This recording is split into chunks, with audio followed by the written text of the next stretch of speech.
네, 안녕하세요. 진사로입니다. 이공계 예비 대학생들을 위한 대학 수학 선행학습, 즉 고등수학과 대학 수학의 연결고리 BHU 수학이 드디어 마지막 강의까지 왔습니다. 자, 지난 시간까지 해서 저는 이제 각 파트에 대한 내용을 모두 말씀을 드렸습니다. 특히 이제 파트 2 벡터의 외적까지를 설명을 드렸고, 이 시간은 그 벡터 파트에 대한 요약이 되겠습니다. 자, 이 시간이 마지막 시간이에요. 바로 가겠습니다. 자, 벡터라는 거는 크기와 방향이 동시에 존재하는 양으로서 이와 같이 유향 선분으로 표현한다 라고 했어요. 여기 A를 뭐 C점, 그 다음에 B를 종점 이렇게 부르고, 이 길이가 이 벡터의 크기를 뜻한다. AB 벡터의 크기, 이렇게 나타낼 수가 있다라는 거였죠. 이거를 이제 쭉 연장해서 계속 연장한 요게 이제 이 벡터의 방향이다라고 보시면 돼요. 그래서 벡터의 크기랑 방향을 이와 같이 표현할 수가 있다라는 거였습니다.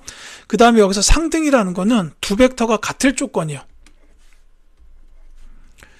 두 벡터가 같을 조건. 요거는 크기랑 방향이 모두 같아야 됩니다.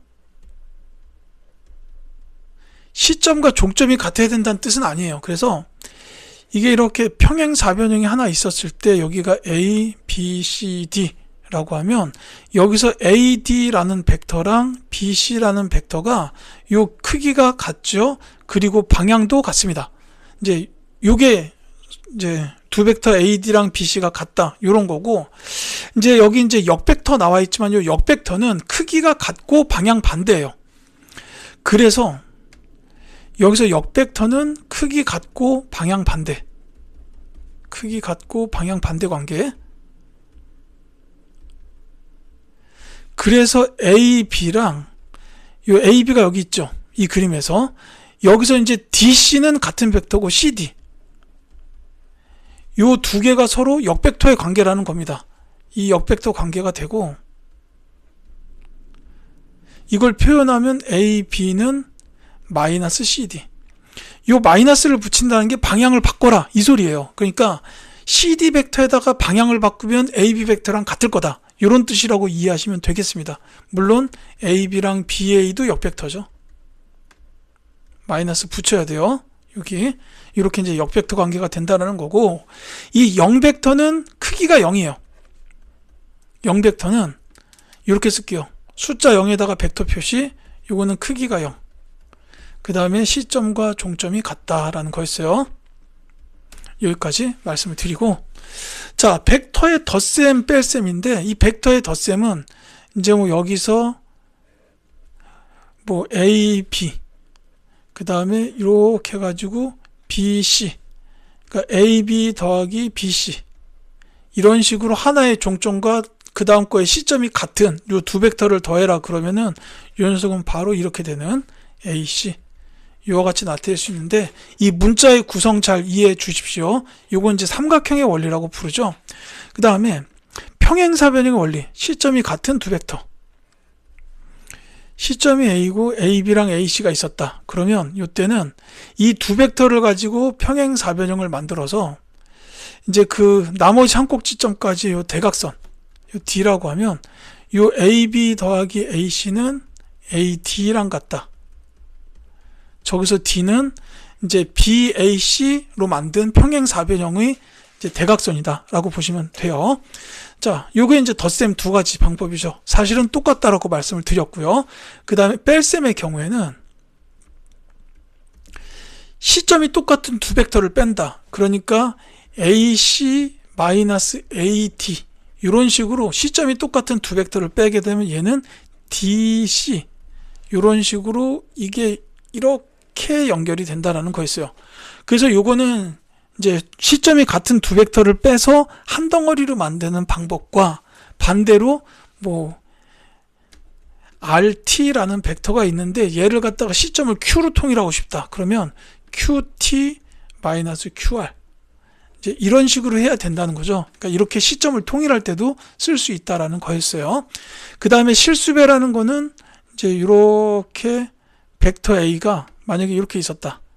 그러면 이제 저 실수배라는 거는 양수의 실수면은 같은 방향, 음수 실수면 반대 방향이고, 크기는 이 녀석 크기의 그 K배, KA라면 그렇게 된다고 했어요. 그러니까 예를 들어서 뭐 마이너스 2A다 그러면 이렇게 반대 방향으로 2배. 시점이 똑같다면 이와 같이 표현할 수 있다. 길이 2배가 된 거죠, 지금. 뭐 아니면은 2분의 1 A다 그러면은 이렇게 같은 방향으로 절반만. 2분의 1 A. 이렇게 할 수도 있다라는 게 실수배였습니다.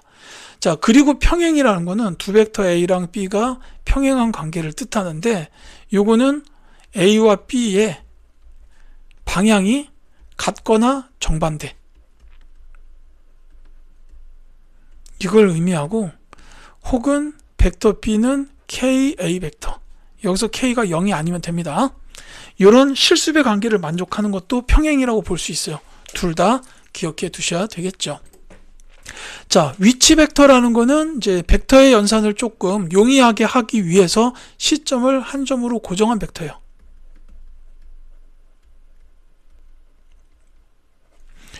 뭐 이제 시점, 종점이 달라도 연산이 가능은 하지만, 그래도 시점을 한 점으로 고정을 시켜 놓으면은 종점에 따라서 1대1 대응을 시킬 수가 있어요. 그러니까 이거는 종점 위치와 벡터를 1대1 대응하기 위해서다라고 보면 돼요. 1대1 대응하기 위해서. 특히 이게 성분이 나왔는데, 이 성분이 바로 좌표 쪽에서의 그 위치 벡터를 뜻하죠.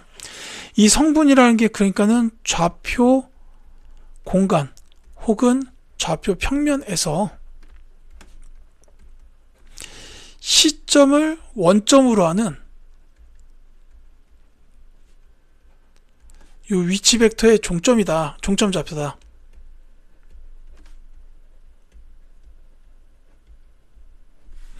그러니까는 벡터를 갖다가 좌표에다가 도입해 놓고 분석을 하려고 보니까, 이게 워낙 뭐 시점, 종점을 다 분리시켜 놓으면 너무 다양하게 나와버리니까 계산이 힘들어서, 모든 좌표 공간의 모든 벡터를 전부 다 시점을 원점으로 갖다 놔 버리고 종점만 가지고서 계산하자.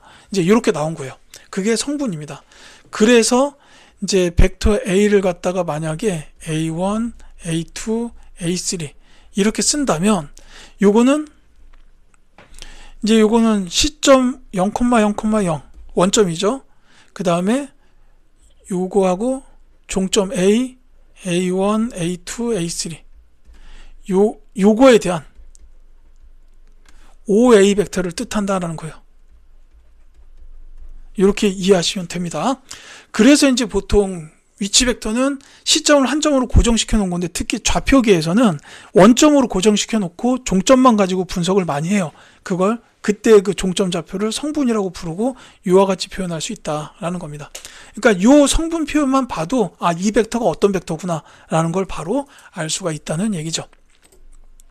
자, 그 다음에 이제 벡터의 내적 관련된 내용이에요. 이 벡터의 내적은 시점을 이렇게 맞춰놨을 때 두 벡터를 A, B라고 하면, 이 사이의 각 세타는 0에서 파이 사이예요. 이때 A 내적 B는 A의 크기, B의 크기, 코사인 세타다. 이렇게 정의한다는 거였고, 첫째. 그 다음에 둘째로, 만약에 벡터 A가 좌표 공간의 성분으로 A1, A2, A3, 벡터 B가 B1, B2, B3 이렇게 나왔다면, 이때는 A 내적 B가 A1, B1 더하기 A2, B2 더하기 A3, B3가 된다라는 거였습니다. 제가 이제 전에 내적 수업을 진행을 할 때는 이게 정의고, 이걸 갖다가 좌표에 도입해서 이 식을 유도를 했었어요. 이제 그렇게 할 수가 있다는 겁니다. 코사인 법칙이나 이런 거 쓰면은 금방 상호 유도가 가능하다. 이렇게 이해하시면 좋겠어요. 근데 여러분들 입장에서는 뭐 둘 다 기억을 해두고 바로바로 써먹을 수 있을 정도는 돼야 합니다. 그 다음에 이제 여기서 말하는 연산 법칙이라는 거는 이제 몇 가지가 있는데, 말씀드리기 전에 먼저 요 두 벡터 A 대적 B의 결과값은 항상 실수입니다. 벡터와 벡터를 연산을 했는데 결과값이 실수가 나온다라는 게 내적의 특징 중 하나예요. 요것 때문에 이제 요 내적은 한 번만 딱 계산할 수 있습니다. 이제 그거 기억하시고 그 다음에 연산 법칙으로 요거부터 말씀을 드릴게요. 먼저 A 내적 A는 A의 크기 제곱이다. 요게 있고 그 다음에 이제 A 내적 B가 B 내적 A랑 같다. 이런 게 있어요. 그리고 이제 뭐 실수 K에 대해서 KA 내적 B가 A 내적 KB 혹은 K에다가 A 내적 B 이렇게 해도 된다라는 것들도 있었어요. 덧셈과의 분배 법칙도 성립합니다. A 내적 B 플러스 C 이거 전개해서 A 내적 B 더하기 A 내적 C 이렇게 쓸 수도 있어요. 이런 이제 연산 법칙이 우리가 생각하는 그 실수의 연산 법칙과 비슷하기 때문에 이제 이 내적에서는 곱셈 공식 인수분해를 쓸 수가 있습니다. 다만 이제 내적 연산은 한 번만 할 수 있기 때문에 2차식 곱셈 공식 인수분해까지예요. 그러니까 이를테면 A 플러스 B랑 내적 A 마이너스 3B 이 두 벡터 내적에 대한 결과가 그냥 곱셈 공식 전개하듯이 전개하게 되면 이게 A의 제곱 그 다음에 마이너스 3 플러스 1이죠. 마이너스 2AB 마이너스 3B제곱 이렇게 할 수가 있는데 다만 제곱이 들어가는 경우에는 이게 A 내적 A가 나왔기 때문에 크기 제곱이 된다. 이쪽도. 그 다음에 여기 A, B는 그냥 내적으로 이렇게 처리하면 된다라는 거예요. 반대로 인수분해도 이런 식으로 할 수가 있습니다. 그러니까 이를테면은 뭐 이런 것도 있죠. A 크기의 제곱 마이너스 4 A 내적 B 더하기 4 B 크기의 제곱 이렇게 있었다 그러면 요거는 딱 봐도 완전 제곱식 형태잖아요. 그러니까 A-2B의 제곱이에요. 이거의 제곱인데 얘도 마찬가지로 제곱이니까 크기의 제곱 이렇게 쓸 수가 있다라는 겁니다. 이런 식으로 곱셈 공식 인수분해를 전부 다 할 수 있다라는 게 내적의 연산 법칙 특징이에요. 자, 두 벡터가 평행이다. 이게 내적으로 따지자면은 이게 A 내적 B가 이렇게 생겨왔겠죠. A 내적 B가 A의 크기, B의 크기 코사인 세타인데요. A의 크기, B의 크기 코사인 세타인데 만약에 두 벡터가 평행하다면 저 세타 값은 0 또는 파이밖에 안 돼요. 방향이 같거나 정반되기 때문에. 그래서 그때 코사인 세타는 1 아니면 마이너스 1이기 때문에 여기는 플러스 마이너스만 붙여주면 된다라는 거고, 그 다음에 A랑 B가 만약 수직이라면 이때는 그냥 암기하세요. A 내적 B는 0입니다. A의 크기, B의 크기가 있어도 코사인 세타의 값이 0이죠. 세타가 2분의 파이라서 이건 매우 중요합니다. 특히 수직 쪽이 중요하다라는 거 기억해 두시면 되겠어요. 그 다음에 이제 여기서 말하는 기하학적 의미라는 건 이런 겁니다. 여기 벡터 A가 있고 여기 벡터 B가 있었다. 여기서 이제 사이각을 세타라고 하면 이제 A의 크기, B의 크기 코사인 세타 곱이었잖아요. 근데 얘를 이렇게 A 벡터 쪽에 선분으로 수선의 발을 내리면 요 시점에서부터 여기까지가 B의 크기 곱하기 코사인 세타예요. 그래서 얘가 A의 크기이기 때문에 요 두 개를 곱해주면 내적이 된다라는 게 요 기하학적 의미라고 보시면 되겠습니다. 그러니까 한 벡터를 갖다가 다른 벡터 쪽으로 이제 수선의 발을 내려요. 시점이 똑같을 때 수선의 발을 내려놓고 그 수선의 발까지의 길이랑 그 다른 벡터의 길이랑 크기랑 요 두 개를 곱하면 내적이 된다라는 겁니다. 이게 이제 둘의 곱이 내적이고, 만약에 벡터 A가 여기 있고 벡터 B가 이렇게 있었어요. 사실 이때는 요각 크기가 세타가 둔각이기 때문에 이 경우에는 여기서 이렇게 수선을 내려가지고 이 두 길이를 곱하면 이건 양수밖에 안 나오잖아요. 그래서 이때는 요 두 길이 곱에다가 마이너스를 붙여야 내적이요. 이때 그러니까 A 내적 B는 이 마이너스를 붙이고 두 길이의 곱이다. 이렇게 이해하셔야 됩니다. 왜냐하면 코사인 세타가 음수기 때문이에요. 요 점만 잘 이해하시면 기하학적 의미를 통해서 내적을 이해하는 것도 충분히 어렵지 않습니다. 자, 그 다음에 이제 직선의 방정식. 여기서 말하는 직선이라는 거는 공간에서의 직선이요. 좌표 공간. 이제 직선이 하나가 이렇게 있어요.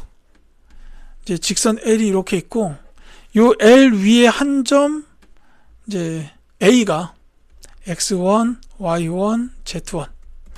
그리고 이제 저 직선 L과 평행한 위치 벡터가 하나 있다고 합시다. 요 위치 벡터를 U, 얘를 A, B, C라고 할게요.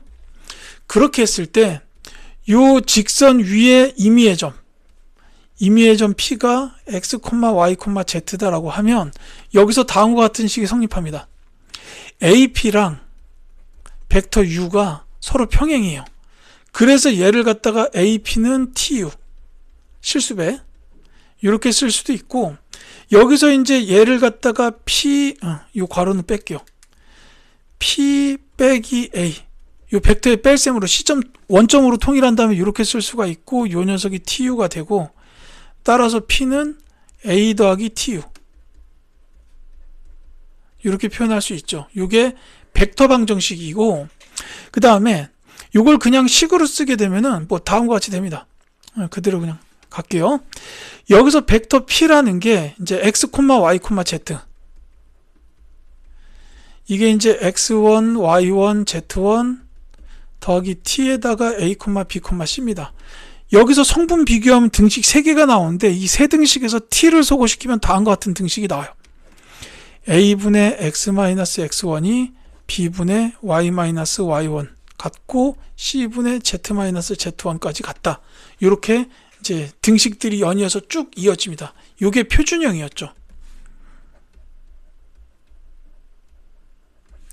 그래서 여기 이제 P는 A 더하기 TU다 라고 되는 요거는 벡터 방정식이고, 이제 좌표 공간에서 나타나는 이제 그 좌표의 식으로 표현한 건 요 식이 직선의 표준형이다 라고 이렇게 이해하시면 됩니다. 자, 여기서 벡터 U는 방향 벡터로서 이제 우리가 알고자 하는 그 직선과 평행한 거예요. 이거 잊지 마시기 바랍니다. 자, 방향 벡터 중요하고 벡터 방정식과 그 다음에 표준형의 식, 요거 기억해 두시면 되겠어요. 자, 그 다음은 이제 평면의 방정식입니다. 좌표 공간에서의 평면은 뭐 이런 식으로 하나의 평면이 나오게 되면은 역시 평면 위에 한 점 A가 X1, Y1, Z1 이렇게 고정된 한 점이 있고, 그 다음에 이 평면과 수직이 되는 위치 벡터 하나, 여기 이제 수직이에요.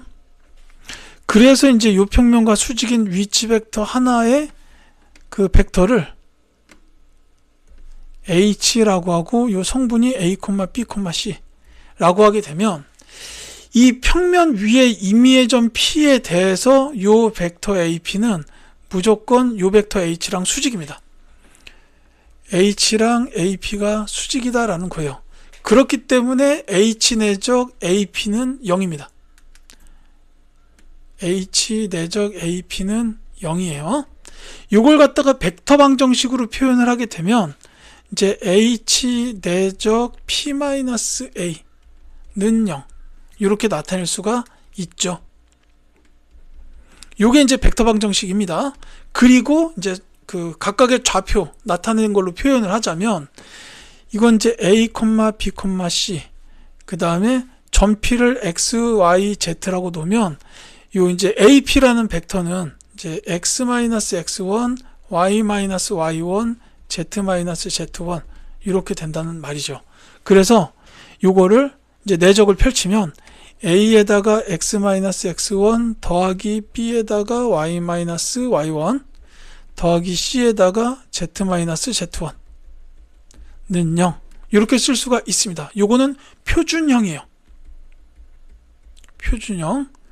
그 다음에 여기서 마이너스 AX1, 마이너스 BY1, 마이너스 CZ1이 전부 상수기 때문에 걔를 그냥 통으로 한 문자로 바꿔버리면 ax 더하기 by 더하기 cz 더하기 d는 0이다.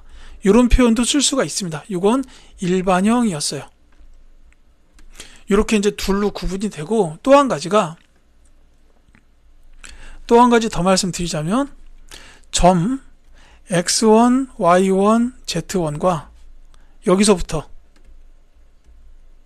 평면 ax 더하기 by 더하기 cz 더하기 d는 0, 요거까지의 거리, 이게 이제 점과 평면 사이의 거리죠. 요 거리의 공식이 루트 a제곱 더하기 b제곱 더하기 c제곱 분의 절대값 ax1 더하기 by1 더하기 cz1 더하기 d가 된다라는 게 이제 요 평면의 방정식에 대한 내용입니다. 자, 이렇게 이해해 주시고, 자, 요 벡터의 외적은 그냥 간략하게 말씀드릴게요. 벡터 A가 A1, A2, A3, 벡터 B가 B1, B2, B3다. 요 A 외적 B는 이제 E1, E2, E3, 이 3차 정사각행렬 A1, A2, A3, B1, B2, B3, 요 3차 정사각행렬의 행렬식이에요. 요 행렬식이 외적의 결과값이 된다라는 거였고, 요 이제 외적의 결과는 이렇게 됩니다. 그 A2, B3 빼기 A3, B2, E1. 요 E1은 100이죠. 그 다음에 더하기 그 A3, B1 빼기 A1, B3, E2 더하기 A1, B2 빼기 A2, B1, E3 이렇게 돼요. 자, 요 E1은 100, E2는 010, E3는 001이라는 각각의 단위 벡터입니다. 요거 계산하면 A 외적 B의 성분이 나와요. 그러니까는 요게 X 성분, 요게 Y 성분, 요게 Z 성분이다. 이렇게 보시면 되겠습니다. 이제 이런 식으로 외적 계산이 되고, 이 외적의 크기는 이제 A의 크기, B의 크기, 사인 세타가 돼요. 이제 이건 외적의 크기를 뜻합니다. 여기서 세타는 0에서 파이 사이 이렇게 나오게 되고, 그 다음에 이 외적의 방향, 이 방향은 이제 이게 오른손이에요. 이게 엄지손가락. 그래서 이게 요쪽이 A, 이제 요쪽으로 돌아간 방향이 B. 이렇게 될 때 외적이 그거에 대한 수직 방향이다. A 외적 B. 이렇게 된다는 거예요. 그래서 이제 먼저 나오는 녀석이 이제 돌아가는 순서상에 먼저 나와야 돼요. 그렇기 때문에 이게 만약에 여기가 B, 여기가 A가 돼버리면 이게 뒤집혀야 됩니다. 예, 그래서 요 A 외적 B는 B 외적 A랑 서로 역벡터 관계가 된다라는 것까지는 이제 참고해 주셨으면 좋겠다. 이렇게 말씀을 드릴게요. 자, 이와 같이 해가지고 이제 벡터에 대한 그 요약까지 모두 마치면서 제가 이제 작년 12월부터 계획한 요 BHU 수학 컨텐츠를 이제 요것으로서 모두 마무리하도록 하겠습니다. 물론 이제 더 얘기하고 싶은 부분도 많지만요. 이제 정말로 최소한만을 뽑은 거예요. 여러분들이 대학 수학을 공부하기 위해서 그 전에 알고 있었으면 좋겠다 싶은 그런 단계의 내용들을 이제 고등학교 수학 수원수투랑 연결시켜서 이제 여기까지 말씀을 드렸다라는 겁니다. 이 정도만 알고 이제 대학 수학 수업을 들어가시면 이제 교수님이 막 하시는 그 말씀들이 어느 정도는 따라갈 수 있지 않을까라고 이렇게 생각이 됩니다. 자, 지금까지 이 강의를 들어주신 그 학생 여러분들께 진심으로 감사를 드리고, 부디 이 강의를 토대로 대학에 가셔서 수학 강의를 열심히 들어서 이제 좋은 성과를 각 전공 분야에서 모두 거둬주시기를 바라겠습니다. 진심으로 이제 기원을 드리고, 마지막으로 이제 2026년 올 한 해도 복 많이 받으시고 이제 하시는 모든 일들이 다 잘 되기를 다시 한번 기원 드리겠습니다. 지금까지 진사로였습니다. 감사드립니다.